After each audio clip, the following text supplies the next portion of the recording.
Olá, sejam muito bem-vindos e muito bem-vindas ao canal Aulas de Elétrica.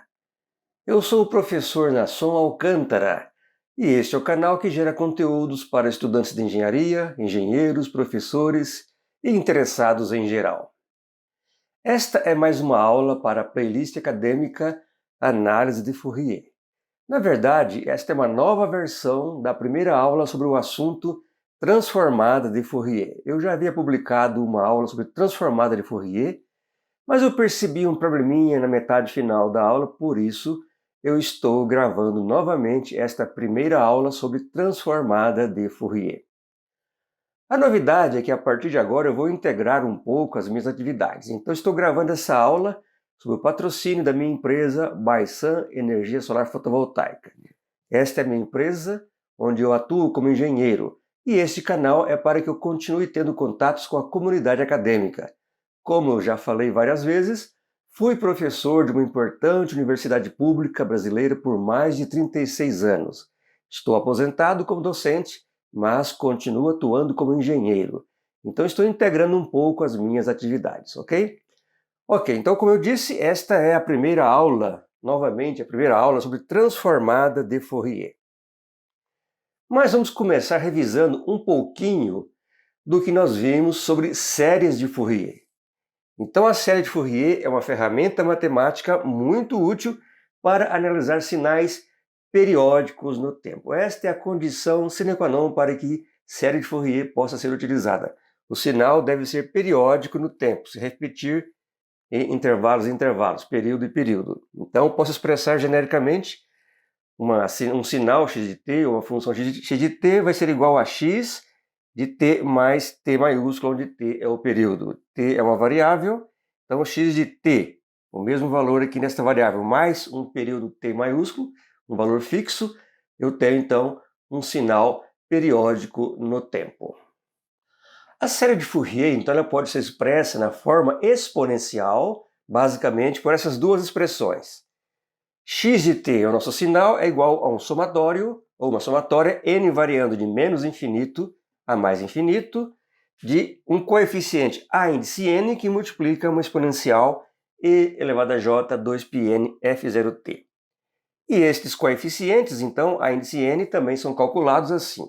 1 sobre período integral de menos período sobre 2 ao período sobre 2 do sinal x de t que multiplica esta outra exponencial. Percebo que aqui eu tenho uma somatória, aqui eu tenho uma integral, aqui eu tenho um sinal positivo para a exponencial e aqui um sinal negativo. Ok, a pergunta que não quer calar é o que fazer quando esses sinais não são periódicos? Vamos pegar como exemplo uma descarga atmosférica. Quando acontece uma descarga atmosférica, nós temos o seguinte. Aqui está, por exemplo, o gráfico da corrente elétrica em um condutor, pode ser o condutor do para-raio. Então, ela tem um crescimento muito rápido, aí uma crista de onda da ordem de microsegundos, e uma cauda, um decaimento mais lento da ordem de milissegundos. Claramente, este não é um sinal periódico, isso aqui não vai ficar acontecendo período a período, é um sinal não periódico. Entretanto, quando acontece uma descarga atmosférica, ela é percebida, por exemplo, em aparelhos, equipamentos eletrônicos que estejam na região onde aconteceu a descarga, ou mesmo sobre tensões em sistemas elétricos que vão caminhar nesse sistema, vindo a danificar equipamentos ou até mesmo, infelizmente, causar danos à vida humana. Então, como resolver este tipo de sinal? A ferramenta que é utilizada para analisar sinais não periódicos recebe o nome de transformada de Fourier. Então, séries de Fourier serve para sinais periódicos e a transformada de Fourier serve para sinais não periódicos. Como chegar na transformada de Fourier? Nós vamos partir também da série de Fourier. Vamos pegar aqui um exemplo que nós analisamos em aulas anteriores, o pulso retangular periódico. Então aqui está graficamente o pulso retangular periódico, ele tem uma largura d, veja aqui, de menos d sobre 2 a d sobre 2. Então d é a largura do pulso. E um período t, aqui de menos t sobre 2 a t sobre 2. Então este é o período t. E aqui está o gráfico do espectro de frequência para esse pulso retangular uniforme. Aqui estão Então, as componentes harmônicas que aparecem neste gráfico de espectro de frequência. Agora, o que vai acontecer se nós dobrarmos o período ou se nós diminuirmos a frequência à metade? Então, neste gráfico, vão aparecer mais linhas, mais barrinhas como esta, representando frequências que estão mais próximas entre si. Então, entre uma frequência e outra, entre uma harmônica e outra, eu tenho uma distância menor, uma proximidade menor. Se eu aumentar mais ainda este período, ou seja, se eu diminuir mais ainda a frequência, o meu espectro de frequência vai ficando cada vez mais carregado, cada vez mais cheio, ou seja, a distância entre as harmônicas vai ficando cada vez menor. Até que se eu passar o limite e mandar esse período aí para o infinito, o que vai acontecer? Eu tenho apenas um pulso aqui, que agora é não periódico, e o meu gráfico para o espectro de frequência se transforma numa função contínua. Eu não consigo mais diferenciar uma frequência da outra. Matematicamente, nós podemos então explicar esse comportamento tomando uma função periódica x índice t de t, com período t, logicamente. E vamos levar esse período até o infinito. Desta forma, nós podemos definir uma função não periódica, x de t, dessa forma. X de t é o limite, com t tendendo ao infinito, de x índice t de t. A partir de uma função periódica, encontrar uma função não periódica.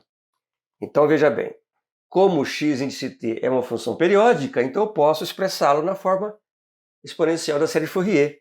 Então, x de t, função não periódica, é o limite com t tendendo ao infinito, da somatória de n igual a menos infinito até infinito, dessa expressão que é a série de Fourier na forma exponencial para x índice t. Muito bem, f0 é 1 sobre o período, e este termo 1 sobre o período, que multiplica x maiúsculo de nf0, são os coeficientes da série de Fourier na forma exponencial. E eu já dei uma dica sobre isso, a separação entre as frequências corresponde ao inverso do período, ou seja, ΔF é 1 sobre o período. Então, substituindo o 1 sobre t que estava aqui na equação anterior por ΔF, aqui temos então a nova expressão para x de t.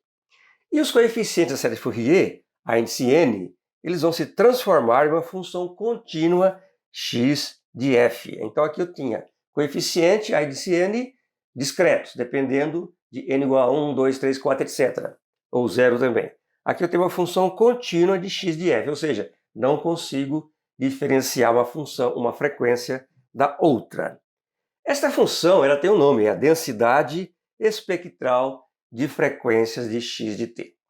Ok, resumindo o que nós falamos até agora, a frequência discreta f índice n, ou seja, f0, f2, f0, 3f0, etc., vai se transformar em uma variável contínua f. Não consigo distinguir uma frequência da outra. E a série de Fourier vai convergir para a integral de Fourier. Antes nós tínhamos um espectro discreto, com frequências separadas. Agora temos então uma distribuição contínua, ou uma densidade espectral de frequência, válido para toda a faixa de frequência. E finalmente eu posso então agora apresentar o par de transformada de Fourier, que vai ser definido por essas duas integrais. X de f, aqui domina a frequência, integral de menos infinito a mais infinito, de x de t, o meu sinal original, que multiplica esta exponencial dt. E x de t, o meu sinal não periódico, é a integral de menos infinito a mais infinito, de x de f, x maiúsculo de f, que multiplica essa exponencial integrada em df. Ou seja, sinal negativo, sinal positivo, domínio do tempo, domínio da frequência. Ok, então estas equações permitem a transformação analítica de um sinal no domínio do tempo para o domínio da frequência e vice-versa. E as equações, esta equação aqui, x maiúsculo de f, é a equação de análise ou transformada de Fourier de x de t. E esta equação, x de t, então vai ser a equação de síntese ou transformada inversa de Fourier de x de f. E, finalmente, frequentemente também encontramos na literatura esta forma de representar o par de transformada de Fourier. Muito bem, para finalizar então esta parte teórica, Uma função não periódica x de t, ela deve também satisfazer as condições de Dirichlet para que ela tenha transformada de Fourier. Então, quais são elas? A primeira, a função deve conter um número finito de máximos e mínimos no intervalo de menos infinito a mais infinito. Então, aqui nós não falamos de período, mas de um intervalo de menos infinito a mais infinito. A outra condição, se x de t apresentar descontinuidades, elas devem ser em número finito no intervalo de menos infinito a mais infinito.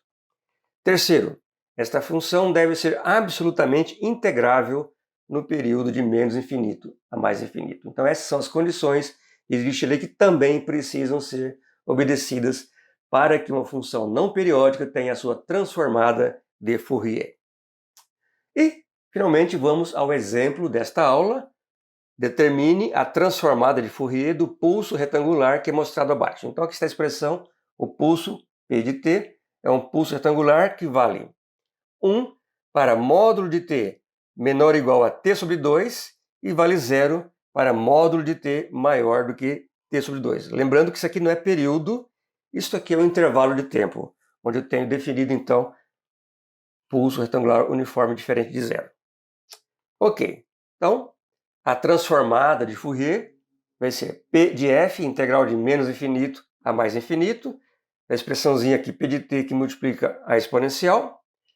Como P de t vale 1 entre menos t sobre 2 e t sobre 2 e 0 no resto, então P de f vai ser integral de menos t sobre 2 a t sobre 2 de e elevado a menos j2πft dt.